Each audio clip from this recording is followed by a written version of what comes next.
to Pro Booth Talk, photo booth insight, tips, and banter recorded by boothers for boothers. Brought to you by ProBoothTalk.com. Welcome to Pro Booth Talk. Laugh, welcome. Hi everybody. Hi, Jason.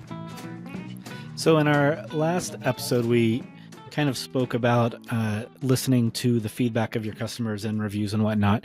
So we wanted to kind of expand on that and discuss basically collecting and using customer feedback, because feedback is power. So there's various different ways to do that. There's not a whole lot that I currently incorporate, so there's only a few things that I could speak from experience on. So a lot of this could just spur conversation on different ways that this could be used, and maybe we can take some stuff that Lap and I can put into practice as well. But obviously the importance of customer feedback, if you're not taking advantage of feedback already, you definitely need to. Like, when a customer is generous enough to leave a review, hopefully you're reading that and taking to heart. A lot of times people will post that to social media to show how much people love them, but hopefully you're actually reading that and seeing what they have to say. And if anything, a lot of times they'll leave a positive review, but mention the only thing I would change is this or that. And hopefully those things are being considered. The biggest thing that I was interested in hearing back from, though, personally in our own business, was why people are saying no, so that we can address that and make changes where we need to. So we created something we call exit surveys within our own company. And we send that out when somebody gives us a rejection. So if someone says we went in a different direction, we'll follow up. We have a canned email that we send them that thanks them for considering us. I hope their event is amazing. And if you have a couple seconds, could you click on this link and complete the survey? It's only one question or two questions, and we'll just take you like 30 seconds and completely anonymous. When we put it together, we did not expect to have anyone ever respond to it. It was a test that we wanted to try, and fortunately, we have actually seen a pretty good response. About 15% of people complete these exit surveys. Of course. When did you guys, Jason, when did you guys start sending those exit surveys out?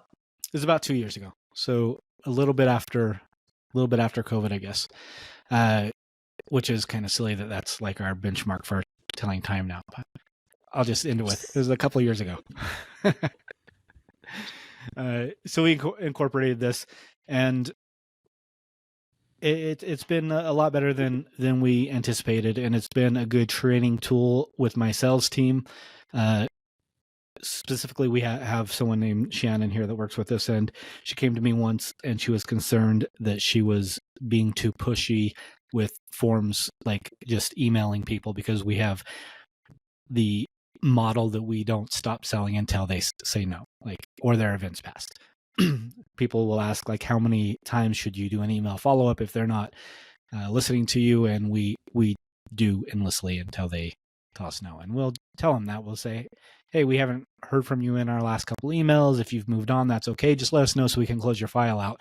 And that email specifically typically gets the biggest response of people saying, yeah, we went in a different direction. And that's great. Now we don't have to bother you. And, it's taken off our plate, and it has one less markety, spammy email hitting your inbox. That's a win-win for both of us. Be a better win if they booked us, but that's okay. So she felt like she was being too pushy with all these emails going out. So we were able to open these exit surveys up and review them. And we saw that I could show her conclusively that people didn't feel that we were being too pushy, and it settled her mind, and it also gives us a lot more information. So basically, who are the exit surveys for? In our model, we just use them exclusively for people that tell us no. There would probably be some value in sending those to past clients as well. My biggest issue with that is a lot of times with something like that, you're almost asking past clients to find something wrong, because with an exit survey, clearly we did do something wrong because you didn't book with us. But with the past client, when you're saying, hey, was anything wrong? What's one thing you could do better? You're essentially telling that client, find something wrong with us. Even if they thought you were perfect, like, why would you want to leave that negative impression? If nothing else, just say, what did you like best about us? But Right. like, don't ever say if you could change one thing, because you're forcing them to find something when Yes. otherwise they didn't have a negative feeling about you. So right. I agree with that. So we don't do any post-event exit surveys. It would be something I would consider, but we don't. We find it more important to know why people didn't book us. So that's who we target to. So when we send it is essentially as soon as they tell us no. If they don't ever tell us no and their event passes, maybe we should send it after their event passes, but we don't. So we only send it to the people that actually tell us no, which ultimately, like, I take my 15% off of our total leads that come in that don't book, but most of them never tell us no. So really that 15% is much larger because it only goes out to the people that actually tell us no, which probably is like maybe 25%, which would make that close rate of the exit surveys phenomenally high, really. Pretty high, yes. I'm surprised. Kind of makes sense. I'm surprised. Well, I mean, these people took the time to tell us no, so they're also the people that may take the time to click on a link. So if I sent it to everyone, I probably wouldn't get a whole lot more, I would think. I definitely should integrate that. I don't have any sort of follow-up questionnaire for events or folks who went a different direction. We don't get responses most of the time. And I'm terrible. I'm not like you. I don't follow up as often like I should. But I'm very surprised. I'm very surprised about the fact that like the response showed that the amount of times you guys emailed, they didn't feel like it was overwhelming, because that's something that I've always been concerned about like just my own personal, and this is my own flaw. Like I always think like, what would I be as a customer? And I have to remember I'm not my own customer, but I purposely try to avoid asking too many times, even though the sales, I have a official sales background, and they say, you keep asking until you get a no. So that's very, very basic core concepts of sales. But I always have in my mind that I don't want to bug people. I don't want to harass people. So I'm so surprised. I mean, it's interesting that people didn't feel that all the multiple emails were annoying them. It makes me really want to incorporate that. We didn't get that almost at all, really. And I'll go over some of our responses as well in a moment, I guess. But if you're going to create your own, of course, choosing the right medium is important. We wanted to do it through 17 Hats because that's what we use as a CRM, and they have pretty good forms, but they don't have any kind of statistics in there or a way to look at forms as a collective. And that's kind of important to me because I'm kind of a spreadsheet type of guy. I like data and analytics and whatnot. So ultimately for us, the best solution I found was using Google Forms because they can direct those responses to a spreadsheet, and you can build charts and whatever you want to, and see what answers were prominent and whatnot. And because we wanted those charts, we kind of gave a few canned responses. So the people, like if, for example, if they didn't book us because we were too expensive, we just wanted them to select that instead of actually typing it, because then some people might say you cost too much, or it was too much, or we didn't have that budget. There'd be a lot of responses that should be grouped into one answer that would create several different answers. So we wanted to be able to streamline that and have that represented as one number. So we have a few canned responses or canned answers that they can select, which include, actually, let me pull up my form real quick and I'll see what those include. I'm curious to know what was the most checked. Well, I imagine like you my could guess would be guess. Pricing. Yes, far and away. So the only things we have for them to choose are: I found someone cheaper, you didn't have the service I was looking for, your response time was too slow, your offerings were too confusing, there were too many contact points, or other, where they could just type in their own. So they just pick one of those, and then there is a second spot for what else can we do in the future to be a better company, and that just gives them the opportunity to write something in there. Our response rate on that first one where they just have to click something obviously is much greater than the typing in an answer.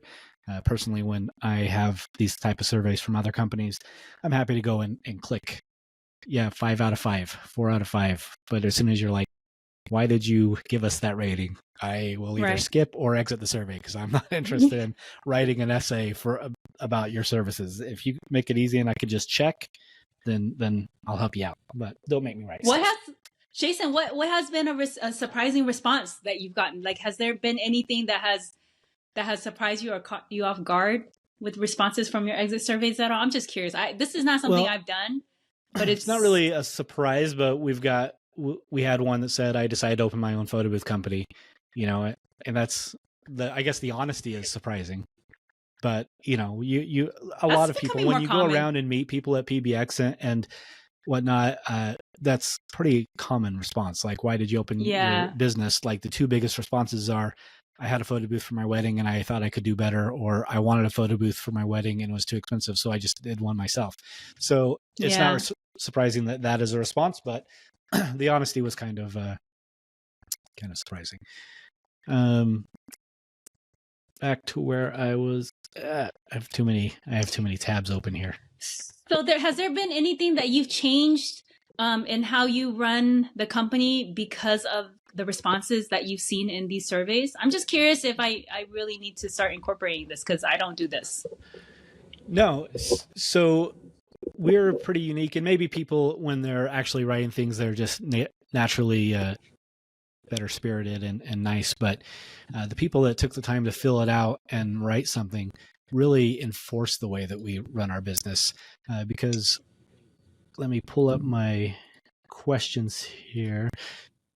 So, there it is. Okay, so 52% said that we were too expensive. So a very large percent, like a ton of people thought we were too expensive. But then looking through the comments, what we could do better. Nothing, you did everything great. This is an amazing company and worth every penny. It just wasn't in our budget. So we have a lot of things like that people are actually acknowledging our value, but they just can't afford it. And that's exactly what we're looking for. You are a great company. I can't think of anything that you could have done. It just didn't work this time. I think you're great. I just went with my DJ because it was easier and cheaper. Nothing, you guys are great. I loved your salesperson. Nothing really. I had a really strict budget I had to stick with. You were great. Your responses were prompt and very clear. I just needed something else. So, here's one person that said I would have booked if it was lower prices. But generally, like, it's just been reinforcing what we're already doing and the making value us of feel, what you guys bring. And that's equally as important. Of course, it's important to change things when people are telling you that, but also you never really know. So it's good to have that encouragement to have the acknowledgement that people are saying, you are too expensive. You guys are a great company. But I value, like, you should be. You guys are amazing. We understand. Yeah. And there's a lot of that. And there's a lot of people saying, like, I appreciated the contact. I appreciated the attentiveness, but nobody ever said we have a 0 click rate on you, whatever it was that one of the questions or one of the responses, like, you reached out to us too much or whatever however I worded it. No one's ever clicked on that. So as far as, like, reaching out to people. That is so interesting. Yeah, I thought so as well. And for Shannon, it really helped her not feel like she more was confident. bothering people. Yeah, because that's actually how I feel. Like, I refrain from following up too much unless there's a reason why I have to follow up, because I've always felt, for my own experience, I don't like when salespeople call me. But that's really surprising, and that just really shows the value of what you're doing with the exit surveys. Yeah, and our second most response was, you didn't have the service I was looking for, which is, to me, tells us that we're not communicating our services well enough. Because I unless you're looking for a flip book, like, if we don't do it, we can do it. Like, you guys didn't do flip books. We don't do flip books, and I won't do flip books. So unless you're looking for a flip fun. book, if you tell us that you're looking for something that we don't do, like, we'll either figure out how to do it, unless you need it, tomorrow, or we'll find someone to partner with to bring in so that we can offer it. But we typically can do anything that you're looking for. So those responses, I feel like there's a disconnect. A failure in our ability to express what we can deliver on. We did have a couple say that our response rate was too slow. It's 2.6% though, so not low enough for me to really. Our response rate is pretty good.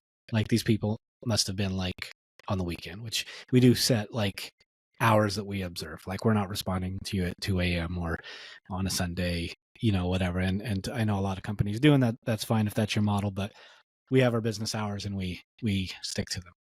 When our salespeople go home, we don't want them. A lot of people inquire. Yeah. Be working. Yeah, a lot of people actually inquire at odd hours. I get that a lot. 10 o'clock.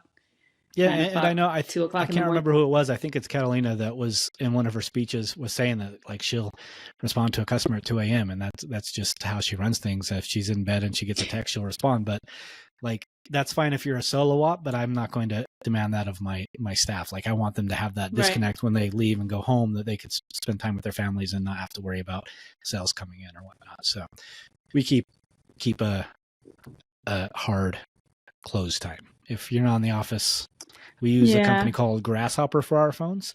I think Google Phone does similar things, but essentially they have the app on their phone and we're able to put in their schedules so that if someone calls for a booking on these certain days that they're in the office between these hours, it'll go to one of their phones first. And if they don't answer, it'll go to a second phone. And then if they don't answer, it'll go finally to me as a third person. So it'll just go around until those three people until somebody answers. But if it's on a day that they're not working, it will skip directly to the second person.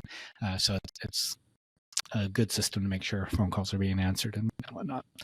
So if you're not doing something like that, I definitely recommend doing something like that to ensure your phones are being answered. I answer messages in the middle of the night. I won't answer a phone call, but I do answer emails and messages. I actually work at night though, so it works out for me. But I know you have a whole dedicated team that does the sales and back end that I don't. So we're different in that. And that's the biggest difference. I think I did as well when I was doing all my sales. It's just impossible to not respond to it. If you see the email, it's so hard to not respond to it. So I don't have sales emails coming to my phone at all anymore just for that reason, because I'll respond when I'm literally paying someone to respond. I'll be like, oh, I can respond to this faster, so I'll respond. So I've taken all of those emails off of my phone. I only have personal emails coming to my phone now.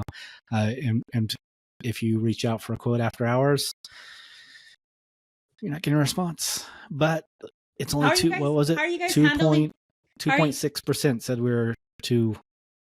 Was that what it was? Your company? Yeah, 2.6% said we were too slow. So I don't think it's affecting us negatively, not responding to people late at night or on Sundays or whatnot. You were asking? We don't. Oh, I was saying how do you guys handle your like Instagram social media inquiries? Do you guys get prospects through your social media? It's someplace we don't get a lot, and it's someplace that we're kind of behind the times on. Like I realize that even though not a lot of my leads are coming from social media today, like tomorrow all of them are coming from social media, or else I won't exist. Like that's just the way that things are going. And our system, like 17 Hats, isn't good with that really. Like our CRM, like everyone has to come through emails. Like I know like CheckCherry, I saw they can do texting and whatnot. And that's important because a lot of people are texting these days, but with 17, everything has, like all the forms, the quotes, everything has to go through emails. So we just channel everyone to that medium. So as soon as someone messages us on social media right away, I know like if you go listen to Alan Burke, he'll tell you right away, talk to people on their medium. If they reach out to you on Facebook, talk to them on Facebook because that's where they're at. But we unfortunately can't do that with how we're currently set up. As soon as they reach out, say we'd love to send you some more information. What email address is good to send it to you? And no one's ever said like, can't you just send it here? They always just give us an email address. So we don't have that pushback, but I would still like to stay in their environment. Yeah, so I get leads through social media, through text messages, and a lot of times I think that they're just, they're shopping around, but they're actually very serious. I book events. I have a higher booking rate on social media and through text messages. My CRM doesn't handle either, so everything I have to manually keep track of, which is a pain. But I notice when I try to get them off that medium, if they text, especially text messaging, if I get them off text messaging, the engagement just drops off and their responsiveness is just not at that same level. So I always, if they text me, I text back, and the booking rate is high enough where I do invest that time in responding. That's why I'm curious about Instagram and text messaging. And I believe that's the case. Like if you look at my kids, and I say kids, but they're all adults, between 19 and 26, 20 and 26. Yeah.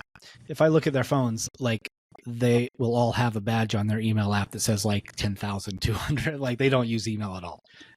So like if they were getting married and they reached out to us and said, "What's your best email address?" and they gave us that email, like they would open it up, and they're so, like, unless you're working in an office, kids don't know anything about email. They would look at it. They don't know how to respond right.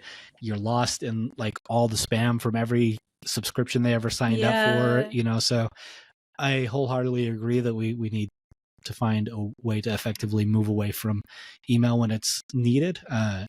Obviously when you're doing marketing events with brands and stuff, they're all emails. They'll reach out to us via text with some questions every now and again, but like 95% is email based with those. I get a lot by text. Really? Clients that We don't communicate by get text. almost Yes. It's a lot more challenging to keep track when they send their files through. I ask them to send their files through email, and they send it through text, and it just makes this would be a great topic for we'll future. We'll sidebar this and talk about it more later. So back to exit surveys. Yeah. I know there's someone out there going, "No, I was writing notes," but sorry, tune back in. So encourage honesty through anonymity, and sorry, I am tongue twisted. But it's definitely important to make them feel comfortable to leave honest responses. So we don't make them log in. When you do the Google form, you can make them log in to their Google account so that there is an email address attached to it, or else you can leave it blank so that anyone can leave any response and you don't know where it came from. That is the option that we chose. And I honestly don't want to know who left the feedback either. So obviously when you have like one or two responses, you're going to know who they are. But Right. I just refused to look at them until we had like 20 so that it would be all kind of jumbled together, just because I didn't want to be tempted to reach out to somebody when I told them that their response is anonymous, and then reach out and be like, "Hey, you were the last one to fill out the form, Right. so I know it was you, and you said that we didn't have a service you were looking for." Like, so I don't want to betray their trust like that. So I made it as anonymous as I Right. could. And then obviously, if you've ever filled out a form or a exit survey or how did we do, it's pretty annoying when there's more than just a couple questions. So we just have the two questions of where did we lose you and how can we improve in the future. First one being check a box, and the next one being a text field. As I already mentioned, the text box is always completed. The other field is we've got like 250 responses, Skipped and we over. have like 50 responses of text. So a much Wow. smaller percentage complete that. Yeah. Yeah. So that's what we do. I know you mentioned before the show that you're not really doing anything right now. It's pretty easy to Yeah. incorporate. Google Forms are very easy to create. And like I said, we're in 17 Hats. So we just created a template email that basically says like, "Hope your celebration's amazing. If you have 2 seconds, pop in here and let us know how we did. We're always trying to improve ourselves." And when someone says, "I went in a different direction," we just hit that template and send it off and archive the customer and forget about it. Yeah. Oh, I very- love that. very I love easy. that you got I love that you got responses that were unexpected. Like I definitely should try to incorporate that.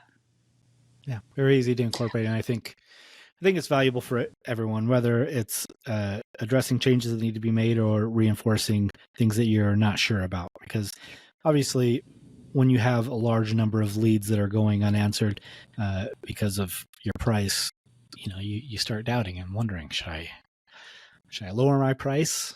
We had 50 leads not booked last month. How many of those were due to price. This survey tells us it's 50%. I suspect that it's much higher than that. I would guess like 90% are probably because of price. But what percentage of those would we book? Then you're getting into other reasons you're not booking. If we send lower price leads to all of those, would we book all of them? Probably not. We would just be busier and making less money and dirtying our brand. So, but these responses let us know that we were priced right and our value was, we were representing our value correctly, because no one really said that we're just too expensive. Just because you were out of their budget, but you weren't priced incorrect for the service that you were providing. Yeah. So, as in closing, find some way to collect information from your clients. Obviously, review it and learn from it. Same thing with reviews. Read those reviews and read between the lines. See what they're saying they like. Most review things like Google and Yelp will have like keywords that are picked up a lot in your overall reviews. We pay attention to those and either decide that we're hitting our goal if those words are the goals that we have, or maybe we'll redirect our goal. For example, one of our biggest keywords, if you look at our Google review, Google highlights the word team, and team is very important to us, and we try to portray that in all our marketing. And when we talk to people, and we specifically went to and tried to win the best team award at the Booth Masters, we actually did win the best team at Booth Masters. Yeah, the first year. Congratulations on that. And that was important to us because we put a lot of work into our team. And that is the first keyword that's highlighted in our Yelp our Google and Yelp reviews. So it's really important that we're achieving that and people are recognizing that and leaving that in our reviews. But if there's words like price in your Yelp reviews, then either you have to decide that that's good because you're trying to be a budget booth and you're hitting your target, or if you're trying to be a mid-range or a high range, that word price means that you're doing something wrong. If a lot of people are saying it's a great price, then you need to probably increase your prices. Or if the word, a keyword that's coming up a lot is props, maybe that's good if you want to be known for the company that has a lot of props. If you want to have the elevated events and you want to get away from props, then that's bad. And that lets you know that people are perceiving you the wrong way. But if you can't get away from it, maybe you need to change your angle and start hanging your marketing hat on that and saying it. We're the prop kings of your city or whatnot, and really pushing that prop perspective if people are already recognizing you for that. So listening to that customer feedback and utilizing it where you can to maximize build and improve and maximize. So but that's pretty much all I've got for that. It's kind of a short subject, quick and to the point. Yeah, it's good. Really making me want to incorporate that. Good. That's why we're here. Yeah. So I'm interested to hear if anyone else is using any kind of exit surveys, if the results are similar to ours or mine, and it'd be fun to compare, get some A and B stuff going on. Leave us some questions. Yeah, leave us some questions. Same stuff. Engage, like, subscribe, comment, do all that stuff. Helps our algorithm, keeps this free content coming. So help us out, and we'll continue helping you out. See you guys next time. Help to keep this free information coming. Subscribe to Pro Booth Talk in iTunes or Stitcher Radio. And while you're there, be sure to give us a 5-star rating. Finally, watch for show updates at facebook.com/ProBoothTalk.